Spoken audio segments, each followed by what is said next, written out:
problème de la césarienne et de la pratique abusive de césarienne est très culture dépendant. Bonjour, je suis Alexandre Dumont, je suis médecin et directeur de recherche à l'Institut de recherche pour le développement. Le projet Calidec s'intéresse à une pratique abusive de la césarienne dans les pays à faible et moyen revenu, qui est un problème mondial, mais qui n'intéresse pas que les pays riches, mais aussi ces pays en développement ou émergents. Quasiment tous les pays sont concernés par ce problème, mais nous nous intéressons à 4 pays précisément, l'Argentine, la Thaïlande, le Vietnam et le Burkina Faso. Nous, ce qu'on vise, c'est une meilleure pratique de l'accouchement, césarienne ou voix basse, en fonction, bien sûr, des critères cliniques, mais aussi de l'attente et des préférences des femmes. Cette équipe se compose de 9 institutions de recherche. Mon rôle dans ce projet est d'animer une équipe de une quarantaine, peut-être plus, chercheurs qui travaillent dans ces institutions. On a des chercheurs spécialisés en santé publique, en médecine, en maïeutique, la spécialité des sages-femmes. On a aussi des sociologues, des anthropologues, des chercheurs en sciences sociales en général, des économistes. Donc c'est une équipe pluridisciplinaire car ce problème est un problème de société et pas uniquement un problème médical. Le projet il est financé par la Commission européenne et par l'Organisation mondiale de la santé, et sur une période de 5 ans, qui a démarré en janvier 2020 et qui se termine en décembre 2024.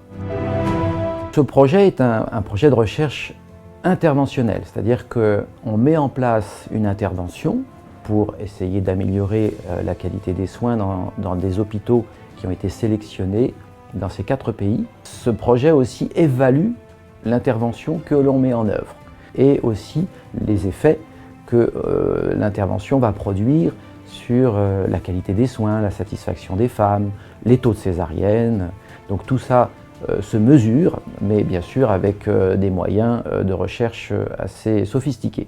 Ce problème de la césarienne et de la pratique abusive de césarienne est très culture dépendant et on s'aperçoit que les solutions, on ne les a pas. Elles vont émerger de ce collectif et ce collectif est incroyable parce que il ne faut pas oublier qu'on a commencé le projet en pleine pandémie de Covid et que nous n'avons pas pu voyager dans ces pays pour aller travailler avec nos partenaires.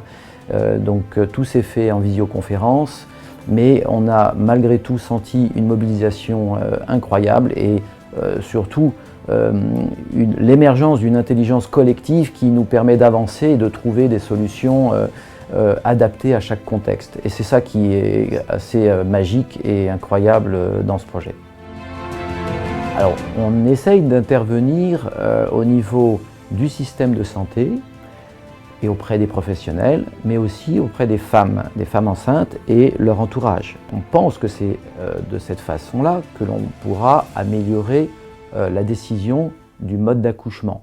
Pour les médecins, on envisage de revoir les indications de césarienne avec eux, de leur apprendre à réfléchir par rapport à leur pratique. Et pour les femmes enceintes et l'entourage, on a 2 composantes. L'une qui permet d'aider les femmes enceintes dans leur prise de décision par un petit outil qui s'appelle d'ailleurs un outil d'aide à la décision, papier, mais aussi sous forme papier, mais aussi sous la forme d'une application numérique. La deuxième composante vis-à-vis des femmes est la promotion de l'accompagnement pendant le travail par un proche, choisi par la femme enceinte, pour le bien-être de la future maman et du bébé, bien entendu, et plus largement aussi de la famille qui l'entoure.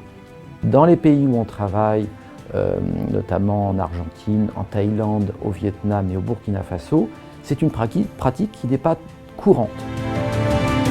Cette intervention et l'évaluation qu'on va faire et les résultats qu'on va pouvoir montrer vont nous permettre, on l'espère, de convaincre certains décideurs décideurs politiques notamment, à changer légèrement les politiques de santé, voire les protocoles de soins, si c'est nécessaire, pour que les soins soient plus respectueux des femmes et de leurs attentes. Bien sûr, au service de la femme enceinte et du nouveau-né.